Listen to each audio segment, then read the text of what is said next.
Hello student, here we discuss about magnetic field due to conductor. Before starting this topic, I would remind you that you have subscribed this channel by which you have got all the notification related to this channel. Student, as you know from previous topic, when electric current flow in a circuit, then a field is developed along the conducting wire. That field is known to be magnetic field. And that was proved by the forested, है ना।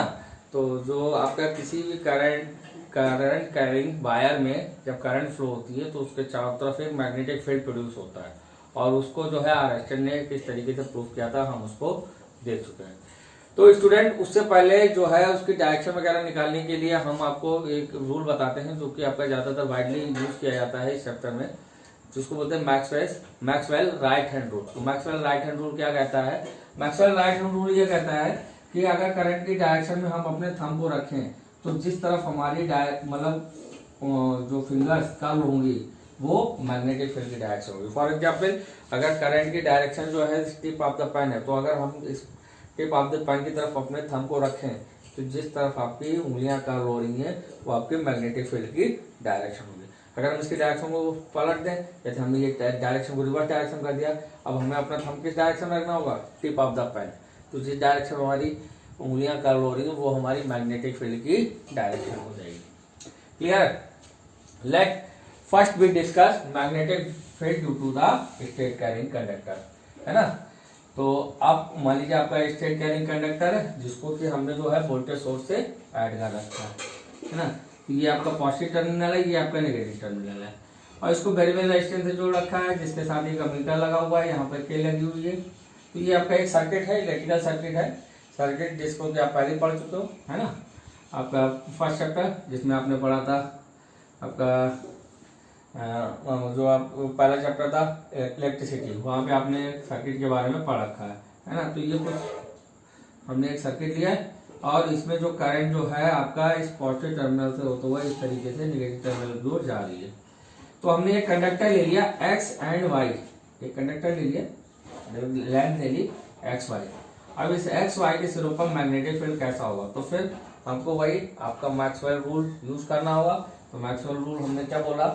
If you place thumb in the direction of electric current, then in which direction finger are curled, that direction should be magnetic field direction. For example, in this conductor, if we put thumb in the direction of electric field, this is the direction of electric field, then when we curl our finger, then it will be comes outside in that position, and when we will जो है आपका इस तरफ, जब हमने इस तरफ देखा राइट लेफ्ट हैंड साइड में, तब आपका किस तरफ? इन साइड में। कहने का मतलब ये है कि आपका ये जो है एक सर्कुलर फॉर्म में मतलब मैग्नेटिक फील्ड एग्जिस्ट करता है, और ये जो सर्कुलर फॉर्म में मैग्नेटिक फील्ड एग्जिस्ट करता है ये कैसे होते हैं? आपके कंसेंट्रिक सर्किल होते हैं। कैसे सर्किट मिलते हैं आपको?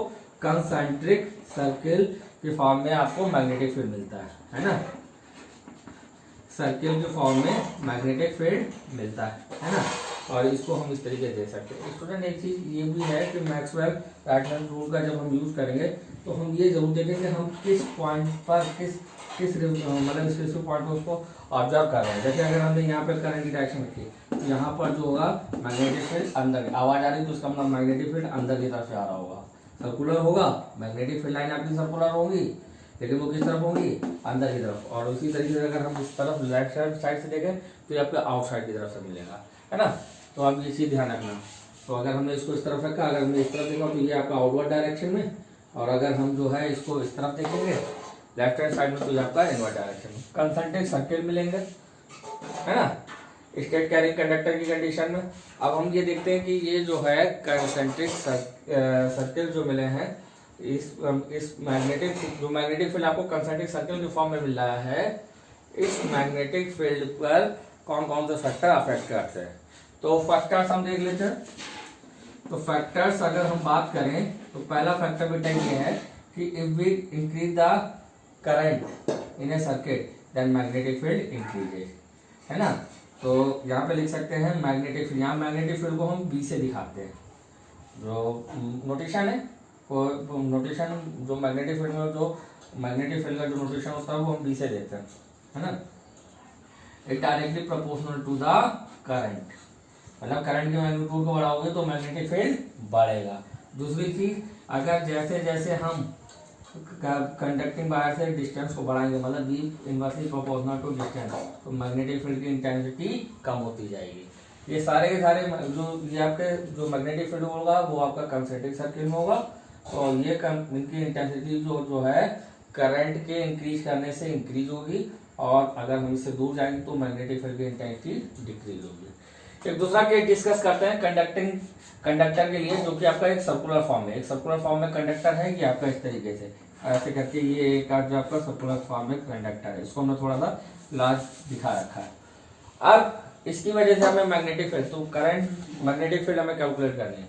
तो करंट जो है वो आपके इधर से इंटर कर रही है ऐसे करके, और इधर से जो है वो आपके बाहर की तरफ आ रही है। तो अब हम इसमें मैग्नेटिक फील्ड कैसे देखें, तो मैग्नेटिक फील्ड देखने के लिए आप क्या करो, एक छोटा सा एलिमेंट ले लो और उसको एनलार्ज कर लो आप वहां पर। अब इस एलिमेंट में देख लो करंट की डायरेक्शन किस तरफ है, इस तरफ है।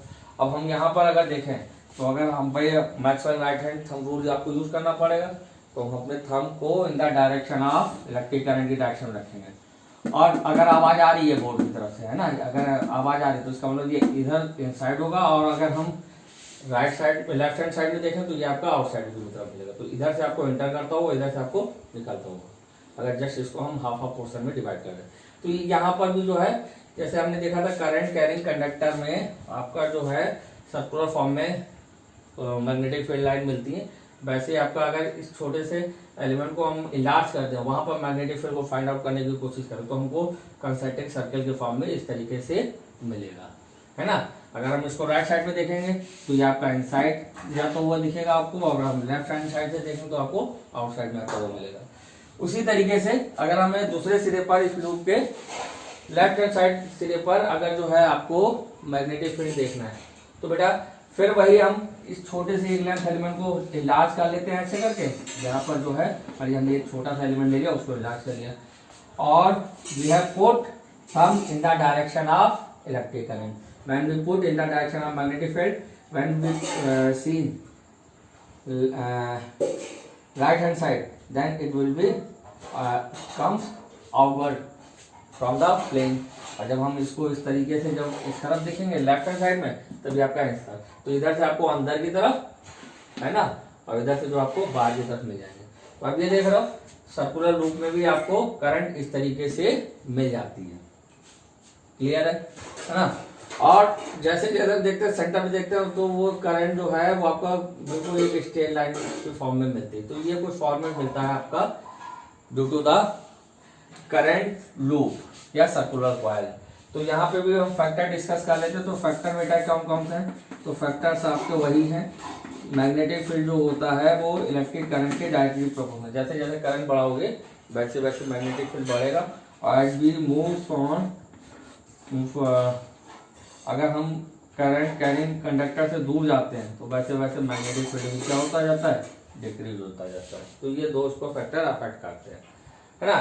थर्ड जो केस है वो आपका सोलेनॉइड। तो सोलेनॉइड क्या होता है, सोलेनॉइड बेटा ये होता है एक सॉफ्ट आयरन कोर पर जो है अगर हम जो है नंबर ऑफ कॉपर्स बार को इस तरीके से बॉन्ड करते हैं, है ना, लपेटते हैं, तो ये जो सिस्टम जो है इसी को हम क्या बोलते हैं, सोलेनॉइड। आयरन कोर पर जो है कॉपर बार को आप इसको क्या कर देते हो, बॉन्ड कर देते हो, लपेट देते हो, है ना।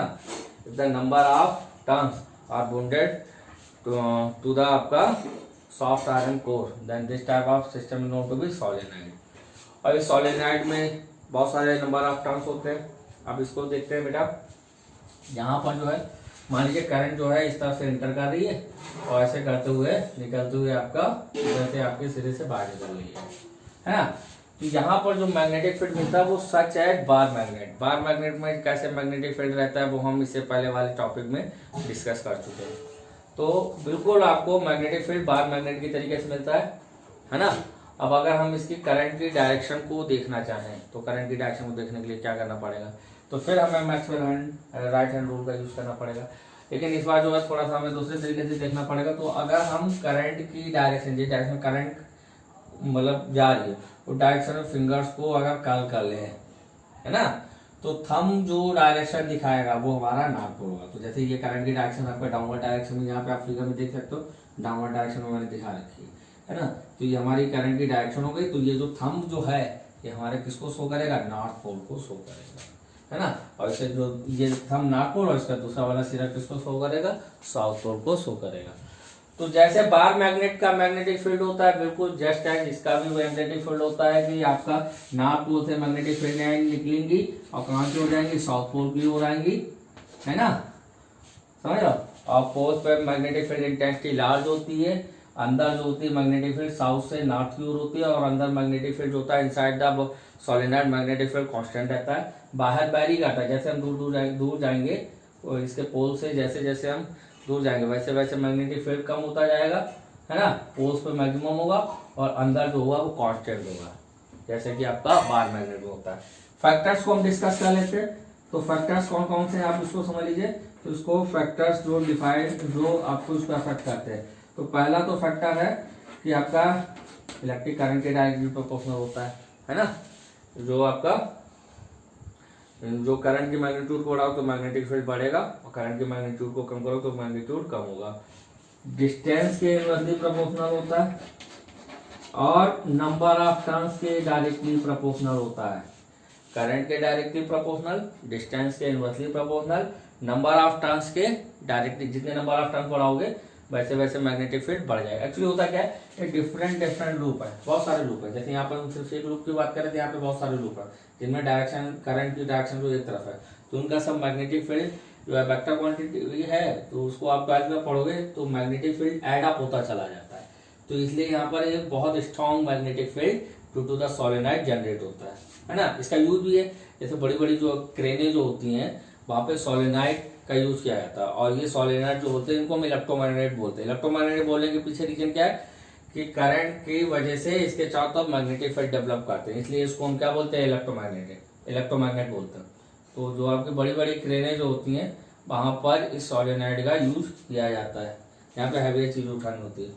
तो V proportional to electric current, V inversely proportional to distance, है ना, V inversely proportional to distance, V directly proportional to number of turn. एक और कह सकते हो V जो है मैग्नेटिक फील्ड होता है नेचर ऑफ द मटेरियल पे भी डिपेंड करता है, जो कोर जो है उसकी नेचर पे भी डिपेंड करता है, nature of material of core, ऐसे भी बोल सकते हो, मटेरियल ऑफ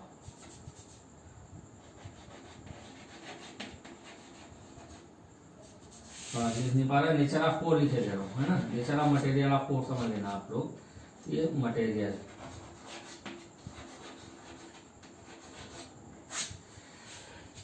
थैंक यू। अगले कुछ टॉपिक्स में हम इलेक्ट्रोमैग्नेटिक इंडक्शन और कुछ दूसरे टॉपिक को डिस्कस करेंगे। थैंक्स।